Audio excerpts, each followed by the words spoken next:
loving helping others and making their health better. So much like a lot of health professionals, to let down my team or my community if I'm not doing a good job. So I suppose the other side of that is, making sure that it's happening, outside of work that we know.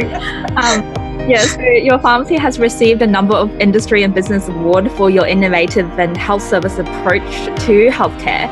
So could you please expand a little bit on that, the community pharmacy health services path? Sure.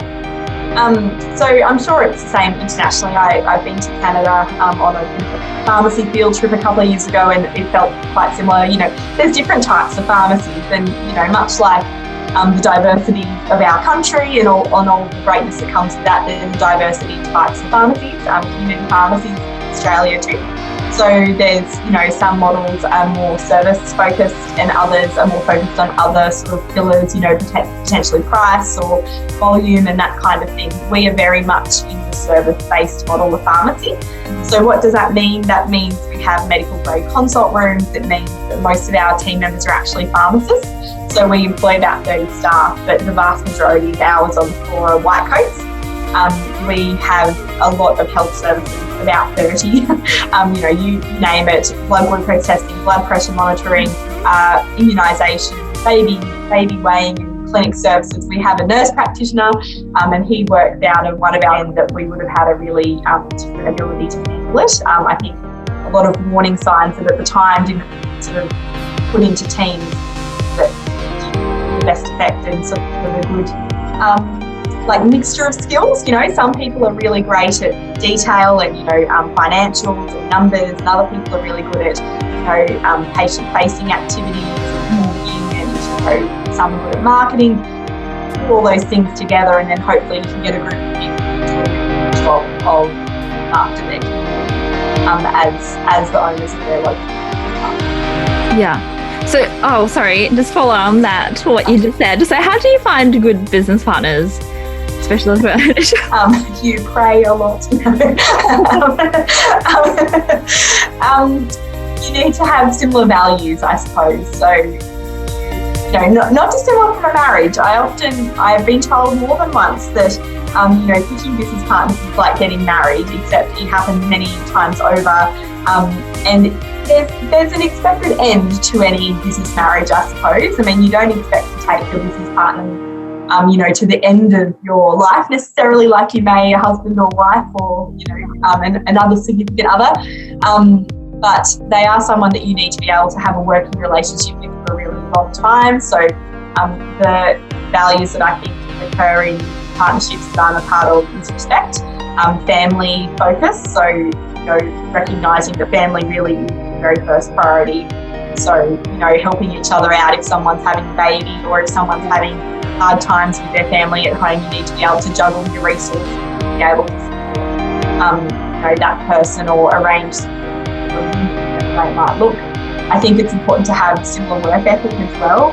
That's been said to me more than once, that it's really hard to have someone that doesn't really like going to work and then having lots of people that are working crazy hours. So you sort of need to all have an equal sort of weighing with that as well. But yeah, I mean, general sort of respect and appreciation for other people and maintaining that relationship for the long term is part of the challenge. But it's actually really nice to go on a journey with other people so that you can celebrate the highs and the lows, with a group rather than being sort of on your own and going, I helped someone. I had such a good interaction at work today.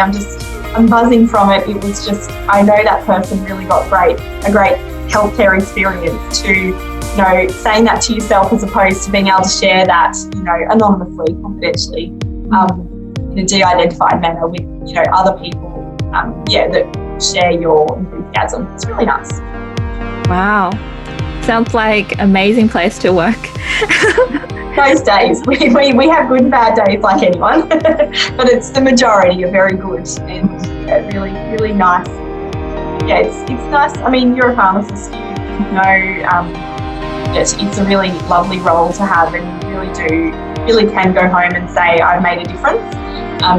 Some jobs are very hard to see the end. what difference are you making? I feel like pharmacists, we don't always have 100% happiness, or some people don't really understand our role or how we can make their lives easier or better or their health better. But they certainly, certainly it only takes a couple of those interactions a day to make a pretty big difference to how you feel in the long run. And I think pharmacists, for that reason, do leave a lasting legacy. I remember my family pharmacist from when I was a little girl and primary school, and then after school you might go to the pharmacy, get some jelly beans or whatever it might be, or your mum would duck in. What are some of the fears and challenges you experienced or you overcome during that ownership journey? Yes, very good questions, because I think fear is still there to an extent. I mean, there is a big risk that you take as an entrepreneur, as a business owner, as someone that tries something new.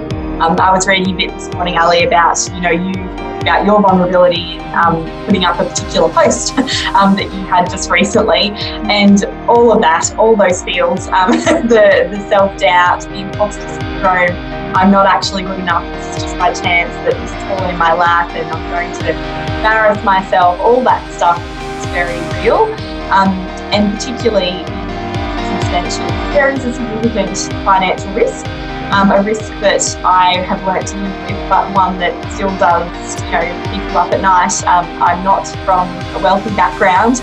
I don't know the beauty of my ownership journey is that I'm part of a group that helps young people like me get into pharmacy ownership early with sort of, different financial mechanisms. But I don't have, a money tree out the back. So that part makes me nervous.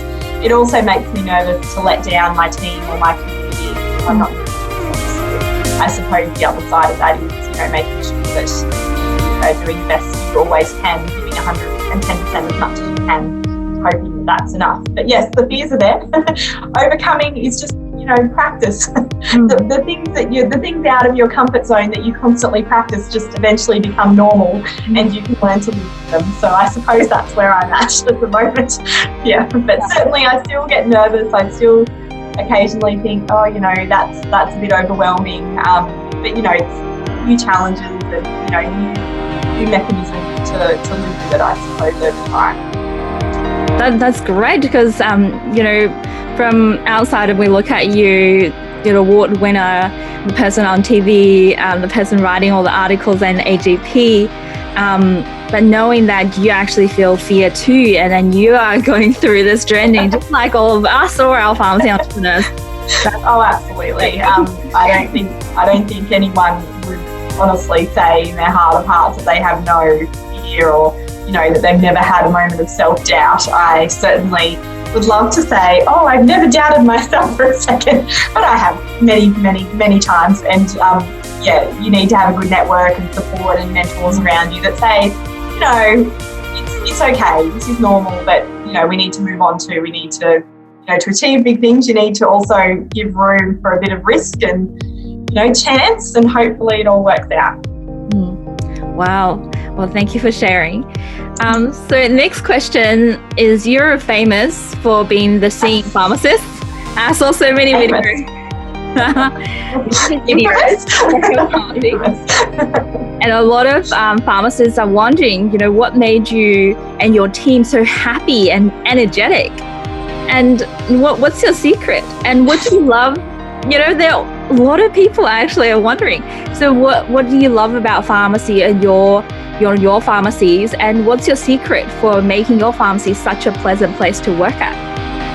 I work particularly at Chemist Wanniassa, which is the store that I sing at, I suppose. Sing is probably a loose term. I'm not sure that it would be technically, I suppose, defined as singing. It is a pretty shocking job that we do, but we do it anyway. We do that because I want to work somewhere where I like going every day, and I